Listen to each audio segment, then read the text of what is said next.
ಮನುಷ್ಯನ ದೇಹದ ಬಗ್ಗೆ ನಾವು ಯೋಚಿಸುವಾಗ ಆಮ್, ಸಾಮಾನ್ಯವಾಗಿ ಅದನ್ನೊಂದು ಭೌತಿಕ ಯಂತ್ರದ ತರಹ ನೋಡ್ತೀವಲ್ವಾ. ಉದಾಹರಣೆಗೆ, ಕೈ ಮೂಳೆ ಮುರಿದ್ರೆ ಒಂದು ಎಕ್ಸ್ರೇ ತೆಗೆಸಿ ನೋಡ್ತೀವಿ. ಆ ಮುರಿದ ಮೂಳೆಯ ರೇಖೆ ನಮ್ಗೆ ಸ್ಪಷ್ಟವಾಗಿ ಕಾಣುತ್ತೆ. ಹೌದು. ಭೌತಿಕವಾಗಿ ಕಣ್ಣಿಗೆ ಕಾಣುವ ವಸ್ತುಗಳನ್ನು ಅರ್ಥ ಮಾಡ್ಕೊಳ್ಳೋದು ನಮ್ಮ ಮೆದುಳಿಗೆ ಬಹಳ ಸುಲಭ. ಮೂಳೆ ಮುರಿದಿದೆಯೋ ಅಥವಾ ಮಾಂಸಖಂಡಕ್ಕೆ ಪೆಟ್ಟಾಗಿದೆಯೋ ಅನ್ನೋದು ಸ್ಪಷ್ಟವಾಗಿ ಗೊತ್ತಾಗುತ್ತೆ. ಅಂದ್ರೆ ಕಣ್ಣಿಗೆ ಕಾಣುವ ನಿಖರತೆ ನಮಗೆ ಒಂದು ರೀತಿಯ ಭರವಸೆಯನ್ನ ಕೊಡುತ್ತೆ. ಖಂಡಿತ.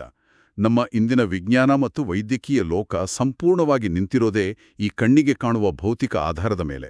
ಆದ್ರೆ ಕೇವಲ ಈ ಭೌತಿಕ ಹಂದರದ ಆಚೆಗೆ, ಅಂದ್ರೆ ನಮ್ಮ ಕಣ್ಣಿಗೆ ಕಾಣದ ಯಾವುದೇ ಎಕ್ಸ್ರೇ ಯಂತ್ರಗಳಿಗೂ ಸಿಗದ ಒಂದು ನಿಗೂಢವಾದ ಜಗತ್ತು ನಮ್ಮೊಳಗೇ ಇದೆ.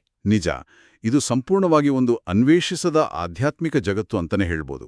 ಮನುಷ್ಯನ ದೇಹ ಕೇವಲ ಮಾಂಸಖಂಡ ಮತ್ತು ಮೂಳೆಗಳ ಹಂದರ ಮಾತ್ರ ಅಲ್ಲ. ಇದು ಅಗಾಧವಾದ ಮತ್ತು ನಿಗೂಢವಾದ ಶಕ್ತಿಯೊಂದನ್ನು ತನ್ನೊಳಗೆ ಬಚ್ಚಿಟ್ಟುಕೊಂಡಿರುವ ಒಂದು ಅದ್ಭುತ ಯಂತ್ರ. ಹೌದು. ಕೇವಲ ವೈದ್ಯಕೀಯ ಉಪಕರಣಗಳಿಗೆ ನಿಲುಕದ, ಆದರೆ ಮನುಷ್ಯನ ಅಸ್ತಿತ್ವದ ಮೂಲಭೂತ ಶಕ್ತಿಯಾಗಿರುವ ವಿಚಾರವಿದು. ಇದನ್ನ ಕೇವಲ ಕಲ್ಪನೆಯಂತ ನಾವು ಸುಮ್ಮನೆ ತಳ್ಳಿಹಾಕೋ ಹಾಗಿಲ್ಲ. ಎಕ್ಸಾಕ್ಟ್ಲಿ. ಈ ರಹಸ್ಯಮಯವಾದ ಅನ್ವೇಷಣೆಯನ್ನ, ಅಂದ್ರೆ ನಮ್ಮ ಇಂದಿನ ಈ ಆಳವಾದ ಚರ್ಚೆಯನ್ನ ನಾವು ಅನಿತಾ ಅರವಿಂದ ಸರಾಫ ಅವರು ಒದಗಿಸಿರುವ ಗಾಯತ್ರಿ ಚೈತನ್ಯ ಎಂಬ ಅಮೂಲ್ಯವಾದ ಮಾಹಿತಿಯ ಆಧಾರದ ಮೇಲೆ ಮಾಡ್ತಿದ್ದೇವೆ. ಸರಿ. ನಮ್ಮ ದೇಹದಲ್ಲಿರುವ ಈ ಅಗಾಧ ಶಕ್ತಿ ಕೇಂದ್ರಗಳು, ಕುಂಡಲಿನಿ ಶಕ್ತಿ, ಇವೆಲ್ಲವೂ ಕೇವಲ ಪ್ರಾಚೀನ ಕಥೆಗಳೋ ಅಥವಾ ಇದರ ಹಿಂದೆ ಒಂದು ನಿರ್ದಿಷ್ಟವಾದ ವಿಜ್ಞಾನವಿದೆಯೋ ಅನ್ನೋದನ್ನು ನಾವು ಅರ್ಥ ಮಾಡ್ಕೋಬೇಕಿದೆ. ಖಂಡಿತ. ಆದ್ರೆ ಅದಕ್ಕೂ ಮುನ್ನ ನಮ್ಮ ದೇಹದಲ್ಲಿ ಶಕ್ತಿ ಕೇಂದ್ರಗಳಿವೆ ಅಂತ ಹೇಳುವಾಗ, ಆ ಕೇಂದ್ರಗಳನ್ನು ಜಾಗೃತಗೊಳಿಸುವ ಮೂಲ ಶಕ್ತಿ ಯಾವುದು ಅನ್ನೋದನ್ನ ಮೊದಲು ನಾವು ಅರಿಯಬೇಕು. ಅದು ಹೇಗೆ ಕೆಲಸ ಮಾಡ್ತದೆ, ಈ ಕುಂಡಲಿನಿ ಶಕ್ತಿ ಅಂದ್ರೆ ಏನು ಅನ್ನೋದನ್ನು ಸ್ಪಷ್ಟಪಡಿಸ್ಕೊಳ್ಳೋದು ಅತ್ಯಗತ್ಯ. ಸರಿ, ಇದನ್ನ ಸ್ವಲ್ಪ ಬಿಡಿಸಿ ನೋಡೋಣ. ಕುಂಡಲಿನಿ ಅನ್ನೋ ಪದವನ್ನ ನಾವು ಬಹಳ ಕಡೆ ಕೇಳಿದ್ದೇವೆ. ಯೋಗ, ಧ್ಯಾನ ಅಂತ ಬಂದಾಗ್ಲೆಲ್ಲ ಈ ಪದ ಕೇಳಿಬರುತ್ತೆ. ಹೌದು, ಬಹಳ ಜನಪ್ರಿಯವಾದ ಪದ ಇದು. ಆದರೆ ಗಾಯತ್ರಿ ಚೈತನ್ಯದಲ್ಲಿ ಈ ಪದವನ್ನು ಬಹಳ ಅದ್ಭುತವಾಗಿ, ಅಕ್ಷರಶಃ ಬಿಡಿಸಿ ವಿಶ್ಲೇಷಿಸಿದ್ದಾರೆ. ಕುಂಡಲಿನಿ ಎಂದರೆ, ಕುಂಡ ಅಂದ್ರೆ ದುಂಡಗಿರುವ ಅಥವಾ ಬೆಂಕಿಯ ಕುಂಡ. ಲೀನ್ ಎಂದರೆ ಬಂಧಿಸಲ್ಪಟ್ಟ ಅಥವಾ ನಿರೋಧಿಸಲ್ಪಟ್ಟಿರುವುದು, ಮತ್ತು ಡಿ ಎಂದರೆ ಸುಪ್ತ ಶಕ್ತಿ. ಅಂದ್ರೆ ಸ್ವಯಂ ಸೆಳೆಯಲ್ಪಡುವ ಸುಪ್ತಶಕ್ತಿ ಅಂತ ಅರ್ಥ. ಆದರೂ ಇದು ಕೇಳೋದಕ್ಕೆ ಸ್ವಲ್ಪ ತಾಂತ್ರಿಕವಾಯ್ತು ಅಂತ ಅನಿಸ್ತಿದೆ. ಭೌತಿಕವಾಗಿ ಇದನ್ನು ನಾವು ಹೇಗೆ ಊಹಿಸಿಕೊಳ್ಳಬಹುದು? ಇದನ್ನ ಊಹಿಸಿಕೊಳ್ಳೋದು ಬಹಳ ಆಸಕ್ತಿದಾಯಕವಾಗಿದೆ ನೋಡಿ. ಗಾಯತ್ರಿ ಚೈತನ್ಯದ ಪ್ರಕಾರ ಈ ಶಕ್ತಿ ಕುಂಕುಮ ಅಥವಾ ಕೇಸರಿ ಬಣ್ಣವನ್ನು ಹೊಂದಿದೆ. ಓಹೋ, ಬಣ್ಣದ ಸ್ಪಷ್ಟತೆಯೂ ಇದೆಯಾ? ಖಂಡಿತ. ನಾವು ಕಮಲದ ದಂಟನ್ನು ಮುರಿದಾಗ ಅದರೊಳಗೆ ಒಂದು ಅತ್ಯಂತ ಸೂಕ್ಷ್ಮವಾದ ನಾರು ಇರುತ್ತಲ್ವಾ, ಆ ನಾರಿನಷ್ಟೇ ಸೂಕ್ಷ್ಮವಾದ ಎಳೆಯ ರೂಪದಲ್ಲಿ ಇದು ಇರುತ್ತೆ. ಅಂದ್ರೆ ಅಷ್ಟು ಸೂಕ್ಷ್ಮವಾಗಿ ನಮ್ಮ ಬೆನ್ನುಮೂಳೆಯ ತಳಭಾಗದಲ್ಲಿರುತ್ತೆ? ಹೌದು. ಮೂಲಾಧಾರ ಚಕ್ರದಲ್ಲಿ ಒಂದು ಸರ್ಪದ ರೂಪದಲ್ಲಿ ಇದು ಆಶ್ರಯ ಪಡೆದಿದೆ. ಇದು ತನ್ನ ಬಾಲವನ್ನು ತಾನೇ ಬಾಯಲ್ಲಿ ಕಚ್ಕೊಂಡು ಕೆಳಮುಖವಾಗಿ ನಿದ್ದೆ ಮಾಡುತ್ತಿರುವ ಒಂದು ಕೂಸಿನಂತೆ ಮಲಗಿದೆ. ಮಲಗಿರುವ ಕೂಸು, ಆದ್ರೆ ಹಾವಿನ ರೂಪದಲ್ಲಿ ಅದು 3.5 ಸುತ್ತು ಸುತ್ತುಕೊಂಡು ಮಲಗಿದೆ ಅಂತ ಹೇಳಲಾಗುತ್ತೆ. ಇಲ್ಲೊಂದು ದೊಡ್ಡ ಪ್ರಶ್ನೆ ಬರುತ್ತೆ. ಯಾವ ಪ್ರಶ್ನೆ? ಯಾಕೆ ಕೇವಲ 3 ಸುತ್ತುಗಳಲ್ಲ ಅಥವಾ 4 ಸುತ್ತುಗಳಲ್ಲ? ಈ 3.5 ಸುತ್ತು ಎಂಬುದರ ಹಿಂದಿನ ರಹಸ್ಯವೇನು? ಇದು ಸುಮ್ನೆ ಯಾರಿಗೋ ಅನಿಸಿದ ಸಂಖ್ಯೆಯಂತೂ ಆಗಿರ್ಲಿಕ್ಕೆ ಸಾಧ್ಯವಿಲ್ಲ. ಇಲ್ಲವೇ ಇಲ್ಲ. ಇದೊಂದು ಅತ್ಯಂತ ಗಹನವಾದ ವಿಚಾರ. ಈ 3.5 ಸುತ್ತಿನ ಹಿಂದೆ ಬಹಳ ನಿಖರವಾದ ತಾರ್ಕಿಕತೆ ಇದೆ. ಇದರಲ್ಲಿನ ಮೊದಲ 3 ಸುತ್ತುಗಳು ಪ್ರಕೃತಿಯ 3 ಗುಣಗಳನ್ನು ಪ್ರತಿನಿಧಿಸುತ್ತವೆ. ಅಂದ್ರೆ ಸತ್ವಗುಣ, ರಜೋಗುಣ ಮತ್ತು ತಮೋಗುಣ. ನಿಖರವಾಗಿ ನಮ್ಮ ದೈನಂದಿನ ವರ್ತನೆಗಳನ್ನು ನಿಯಂತ್ರಿಸುವ ಗುಣಗಳಿವು. ಪ್ರಶಾಂತವಾದ ಸಮತೋಲನದ ಸ್ಥಿತಿ. ಈ 3 ಗುಣಗಳನ್ನ ಆ 3 ಸುತ್ತುಗಳು ಸೂಚಿಸುತ್ತವೆ ಅಂತಾಯ್ತು. ಹೌದು. ಇನ್ನೊಂದು ದೃಷ್ಟಿಕೋನದಲ್ಲಿ ಹೇಳುವುದಾದರೆ ಇವು ಮನುಷ್ಯನ ಜಾಗೃತ್, ಸ್ವಪ್ನ ಮತ್ತು ಸುಷುಪ್ತಿ ಅವಸ್ಥೆಗಳನ್ನು ಸೂಚಿಸುತ್ತವೆ. ಅಂದ್ರೆ ನಾವು ಎಚ್ಚರವಿರುವ ಸ್ಥಿತಿ, ಕನಸು ಕಾಣುವ ಸ್ಥಿತಿ ಮತ್ತು ಗಾಢನಿದ್ರೆಯ ಸ್ಥಿತಿ. ಎಕ್ಸಾಕ್ಟ್ಲಿ. ಇನ್ನು ಉಳಿದ ಆ ಅರ್ಧ ಸುತ್ತು ಇದೆಯಲ್ಲ? ಹೌದು, ಆ ಅರ್ಧ ಸುತ್ತು ಬಹಳ ಕುತೂಹಲ ಮೂಡಿಸುತ್ತೆ. ಅದು ಬಹಳ ಮುಖ್ಯವಾದದ್ದು. ಅದು ಮನುಷ್ಯನಲ್ಲಿರುವ ಅಹಂಕಾರವನ್ನು ಪ್ರತಿನಿಧಿಸುತ್ತೆ. ಅಹಂಕಾರ ಅಂದ್ರೆ ನಾನು ಎಂಬ ಭಾವನೆ. ಹೌದು. ಆ ಅರ್ಧ ಸುತ್ತು ಪೂರ್ಣವಾಗದೇ ಇರುವುದಕ್ಕೆ ಕಾರಣವೇ ಈ ಅಹಂಕಾರ. ಈ ಅಹಂಕಾರವನ್ನು ಮೀರಿದಾಗ ಮಾತ್ರ ಸಾಧಕನಿಗೆ ತುರಿಯ ಅವಸ್ಥೆ ಪ್ರಾಪ್ತವಾಗುತ್ತದೆ ಅಂತ ಗಾಯತ್ರಿ ಚೈತನ್ಯ ಸ್ಪಷ್ಟವಾಗಿ ಹೇಳುತ್ತೆ. ಇದನ್ನ ಕೇಳಿದಾಗ ನನಗೊಂದು ಉದಾಹರಣೆ ನೆನಪಾಗ್ತಿದೆ. ಈ ಶಕ್ತಿಯನ್ನ ನಾವು ಅತ್ಯಂತ ಹೆಚ್ಚಿನ ಒತ್ತಡದಲ್ಲಿ ಅಡಗಿಸಿಟ್ಟಿರುವ ಒಂದು ಕಾಯಿಲ್ಡ್ ಸ್ಪ್ರಿಂಗ್ಗೆ, ಅಂದ್ರೆ ಒತ್ತಿಟ್ಟಿರುವ ಸ್ಪ್ರಿಂಗ್ಗೆ ಹೋಲಿಸಬಹುದು ಅಲ್ವಾ? ಅದ್ಭುತವಾದ ಹೋಲಿಕೆ ಇದು. ಆ ಸ್ಪ್ರಿಂಗ್ ಅನ್ನ ಒತ್ತಿ ಹಿಡಿದಿಟ್ಟಾಗ ಅದು ಸುಮ್ಮನೆ ನಿಷ್ಕ್ರಿಯವಾಗಿರುವಂತೆ ಕಾಣುತ್ತೆ. ಆದ್ರ ಅದರೊಳಗೆ ಎಷ್ಟೊಂದು ಶಕ್ತಿ ಅಡಗಿರುತ್ತೆ ಅಲ್ವಾ? ಹೌದು. ಆ ಸ್ಪ್ರಿಂಗ್ ಬಿಡುಗಡೆ ಆದಾಗ ಅದು ಎಷ್ಟು ಪ್ರಬಲವಾದ ಶಕ್ತಿಯನ್ನು ಹೊರಹಾಕಬಲ್ಲದು ಅನ್ನೋದನ್ನ ನಾವು ಸುಲಭವಾಗಿ ಊಹಿಸಬಹುದು. ಕುಂಡಲಿನಿ ಶಕ್ತಿಯೂ ಕೂಡ ಅದೇ ರೀತಿ ಸುಪ್ತವಾಗಿದೆ. ನಿಜ. ಅದು ಒಮ್ಮೆ ಜಾಗೃತಗೊಂಡ್ರೆ ಅದು ಮನುಷ್ಯನ ಪ್ರಜ್ಞೆಯನ್ನು ಸಾಮಾನ್ಯ ಮಟ್ಟದಿಂದ ಉತ್ತುಂಗದ ಮಟ್ಟಕ್ಕೆ ಕೊಂಡೊಯ್ಯುತ್ತೆ. ಆ ಅರ್ಧ ಸುತ್ತಿನ ಅಹಂಕಾರದ ತಡೆಯನ್ನು ದಾಟುವುದೇ ಇಲ್ಲಿನ ಅತಿದೊಡ್ಡ ಸವಾಲು. ಇದು ನಮ್ಮ ದೇಹದ ಒಳಗಿನ ಕಥೆಯಾಯಿತು. ಆದ್ರೆ ಈ ಶಕ್ತಿ ಕೇವಲ ನಮ್ಮ ದೇಹಕ್ಕೆ, ಅಂದ್ರೆ ಈ 5.5 ಅಡಿಯ ಭೌತಿಕ ಅಸ್ತಿತ್ವಕ್ಕೆ ಮಾತ್ರ ಸೀಮಿತವಾಗಿದೆಯಾ? ಇದನ್ನ ನಾವು ವಿಶಾಲ ದೃಷ್ಟಿಕೋನದಿಂದ ನೋಡಲೇಬೇಕು. ನಮ್ಮ ಪ್ರಾಚೀನರು ಯತ್ ಪಿಂಡೇ ತತ್ ಬ್ರಹ್ಮಾಂಡೇ ಎಂಬ ಒಂದು ಅದ್ಭುತವಾದ ಮಾತನ್ನು ಹೇಳಿದ್ದಾರೆ. ಅಂದ್ರೆ ಬ್ರಹ್ಮಾಂಡಕ್ಕೂ ಇದಕ್ಕೂ ನೇರ ಸಂಬಂಧ ಇದೆ ಅಂತೀರಾ? ಖಂಡಿತ. ಮ್ಯಾಕ್ರೋಕಾಸಮ್ ಮತ್ತು ಮೈಕ್ರೋಕಾಸಮ್ ನಡುವಿನ ಸಂಪರ್ಕ ಇದು. ಈ ಅನಂತವಾದ ಬ್ರಹ್ಮಾಂಡದಲ್ಲಿ ಏನೆಲ್ಲ ಇದೆಯೋ ಅದೆಲ್ಲವೂ ಈ ಮಾನವ ದೇಹದಲ್ಲಿ, ಅಂದ್ರೆ ಈ ಪಿಂಡಾಂಡದಲ್ಲಿ ಅತ್ಯಂತ ಸೂಕ್ಷ್ಮ ರೂಪದಲ್ಲಿದೆ. ಇದು ಕೇಳಲು ಬಹಳ ಚೆನ್ನಾಗಿದೆ.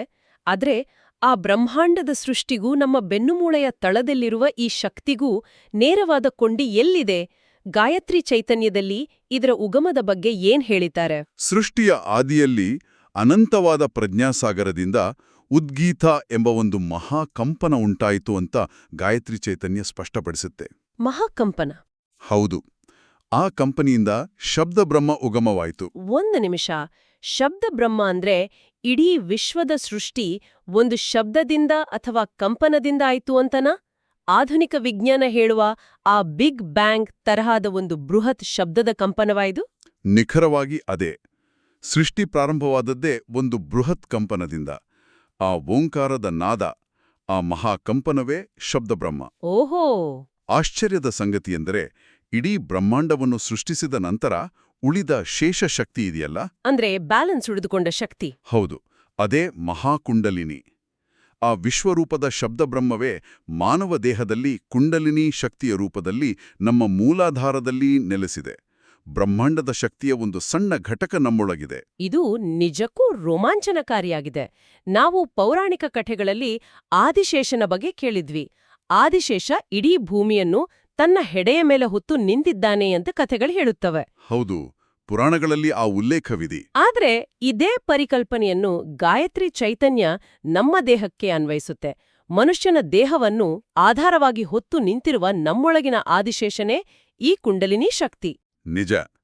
ಇಡೀ ಶರೀರದ ಭಾರವನ್ನು, ಪ್ರಾಣಶಕ್ತಿಯನ್ನು ಹಿಡಿದಿಟ್ಟುಕೊಂಡಿರುವ ಆಧಾರ ಶಕ್ತಿಯದು.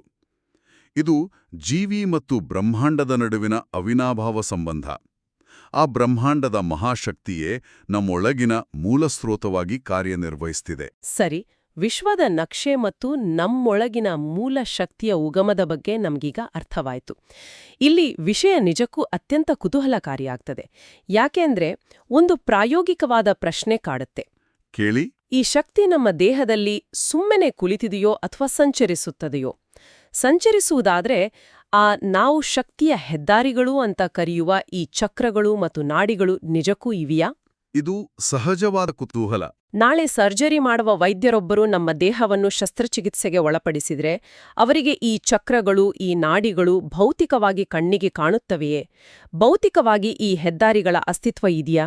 ಇದು ಬಹುಪಾಲು ಜನರನ್ನು ಕಾಡುವ ಅತ್ಯಂತ ಸಹಜವಾದ ಪ್ರಶ್ನೆ. ಇದಕ್ಕೆ ನೇರವಾದ ಉತ್ತರವೆಂದರೆ ಇಲ್ಲ. ಇವು ವಿಜ್ಞಾನದ ಪ್ರಯೋಗಾಲಯದ ಸೂಕ್ಷ್ಮದರ್ಶಕಕ್ಕೋ ಅಥವಾ ಶಸ್ತ್ರಚಿಕಿತ್ಸೆಯ ಚಾಕುಗೋ ಸಿಗುವ ಭೌತಿಕ ಅಂಗಗಳಲ್ಲ.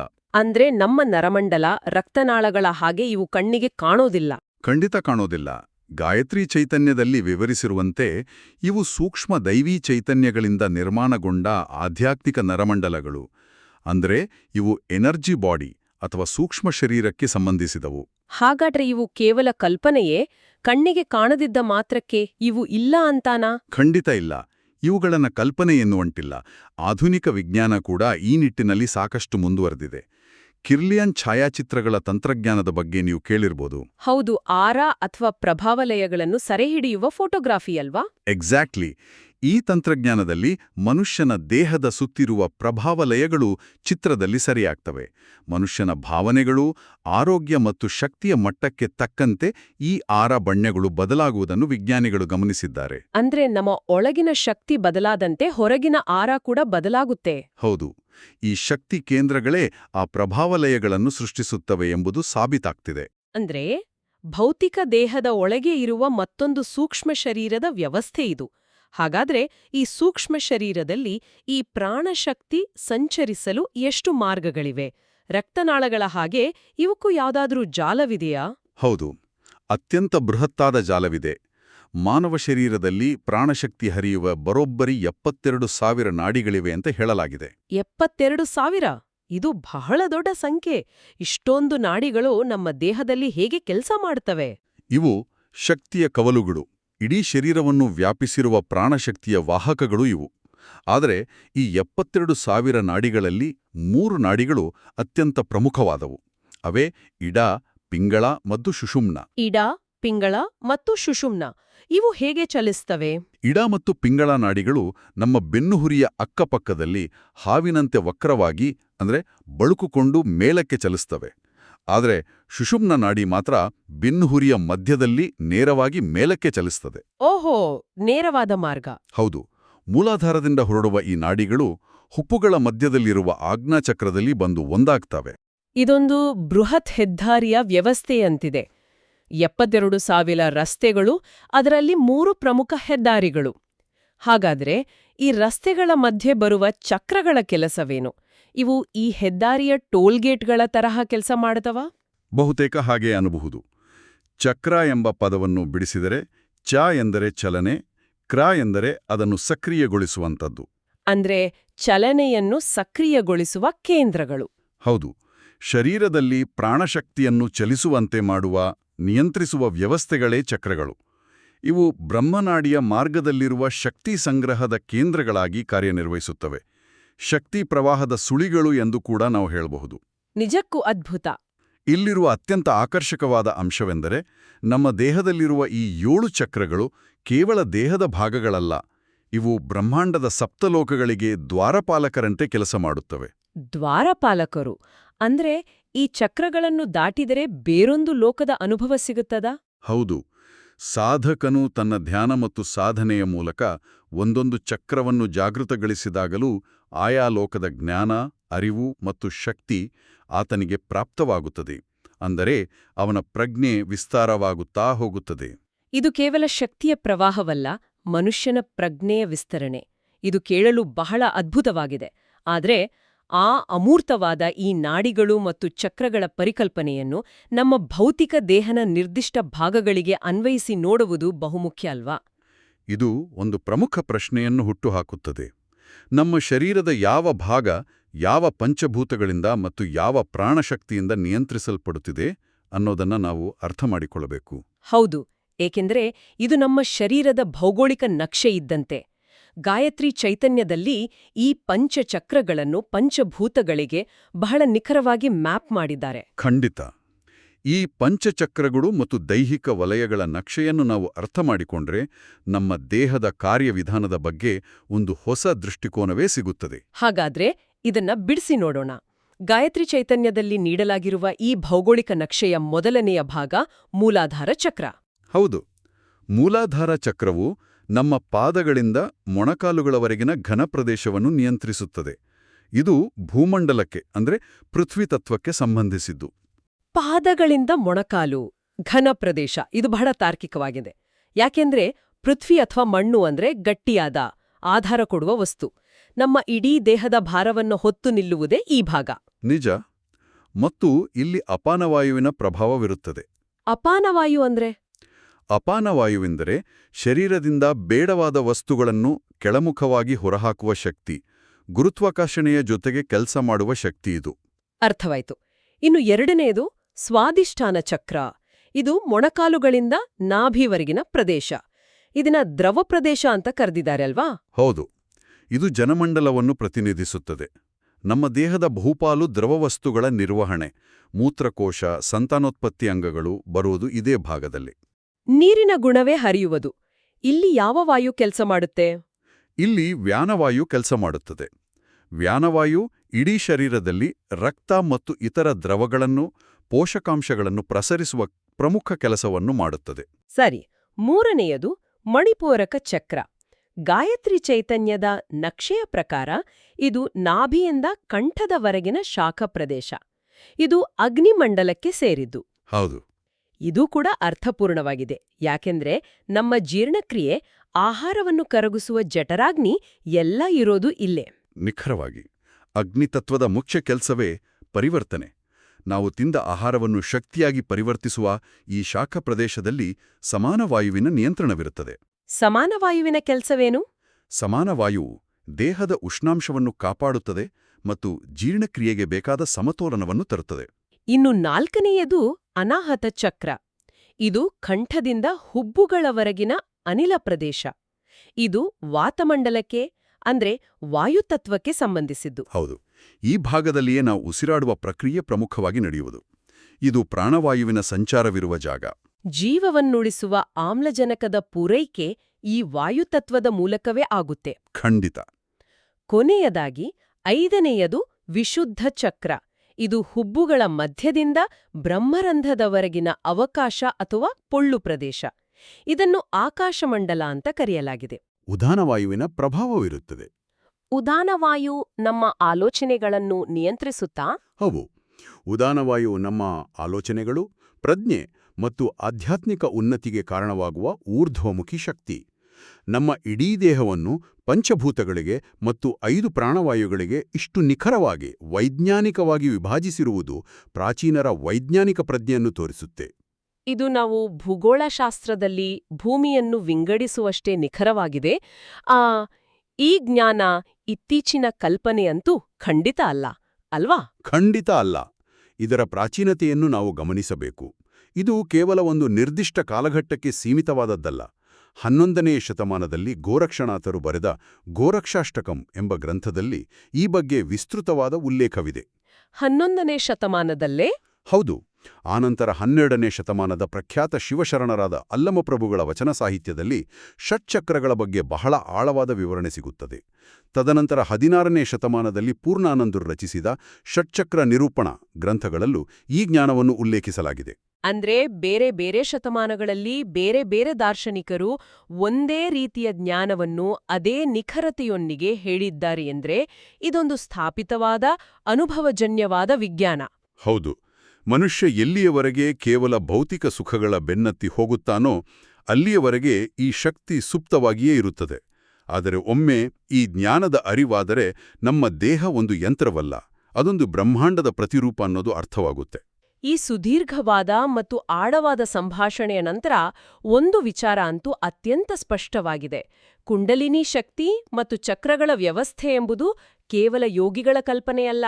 ಖಂಡಿತ ಅಲ್ಲ. ಇದು ಆಧ್ಯಾತ್ಮಿಕ ಶರೀರಶಾಸ್ತ್ರದ ಅಡಿಯಲ್ಲಿ ಬರುವ ಒಂದು ಖಚಿತವಾದ ಜೀವವೈಜ್ಞಾನಿಕ ವ್ಯವಸ್ಥೆ ಅನ್ನೋದನ್ನ ಇಂದಿನ ಚರ್ಚೆ ಸಾಬೀತುಪಡಿಸಿದೆ. ಹೌದು. ಈ ದೈವಿ ಚೈತನ್ಯದ ಸೂಕ್ಷ್ಮತೆ ಮತ್ತು ಅದರ ಹಿಂದಿರುವ ವೈಜ್ಞಾನಿಕ ಅಡಿಪಾಯ ಎರಡೂ ನಮ್ಮನ್ನು ಒಳಮುಖವಾಗಿ ಯೋಚಿಸುವಂತೆ ಮಾಡುತ್ತವೆ. ಹಾಗಾದ್ರೆ ಇವೆಲ್ಲದರ ಒಟ್ಟಾರೆ ಅರ್ಥವೇನು?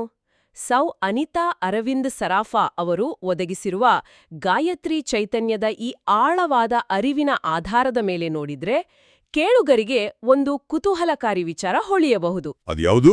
ನಾವೆಲ್ಲರೂ ಬ್ರಹ್ಮಾಂಡದ ರಹಸ್ಯಗಳನ್ನು ಭೇದಿಸಲು ರಾಕೆಟ್ಗಳನ್ನು ಕಟ್ಟಿಕೊಂಡು ಬಾಹ್ಯಾಕಾಶಕ್ಕೆ ಹೋಗುವ ಬಗ್ಗೆ ಯೋಚಿಸುತ್ತೇವೆ. ಕೋಟ್ಯಾಂತರ ರೂಪಾಯಿ ಖರ್ಚು ಮಾಡಿ ಹೊರಗಿನ ಪ್ರಪಂಚವನ್ನು ಅನ್ವೇಷಿಸುವ ಬಗ್ಗೆ ಸದಾ ಲೆಕ್ಕಾಚಾರ ಹಾಕ್ತೀವಿ. ಹೌದು, ಅದು ಆಧುನಿಕ ವಿಜ್ಞಾನದ ಗುರಿ. ಆದರೆ ನಮ್ಮ ಬೆನ್ನುಮೂಳೆಯೇ ಒಂದು ಮೇರು ಪರ್ವತವಾಗಿದ್ದು ಇಡೀ ವಿಶ್ವದ ನಕ್ಷೆ, ಸಪ್ತ ಲೋಕಗಳು, ಪಂಚಭೂತಗಳು ಎಲ್ಲವೂ ನಮ್ಮ ದೇಹದೊಳಗೇ ಇದ್ದರೆ ಬಾಹ್ಯಾಕಾಶದ ಅತಿದೊಡ್ಡ ಅನ್ವೇಷಣೆಯೆಂದರೆ ಹೊರಗಿನ ಪ್ರಪಂಚವನ್ನು ಸುತ್ತುವುದಲ್ಲ, ಬದಲಾಗಿ ನಮ್ಮ ಕಣ್ಣು ಮುಚ್ಚಿ ನಮ್ಮ ಉಸಿರಿನ ಮೂಲಕ ನಮ್ಮೊಳಗಿನ ಶೂನ್ಯವನ್ನು ಪ್ರವೇಶಿಸುವುದೇ ಆಗಿರಬಹುದಲ್ಲವೇ? ಇದರ ಬಗ್ಗೆ ಒಮ್ಮೆ ಆಳವಾಗಿ ಯೋಚಿಸಿ.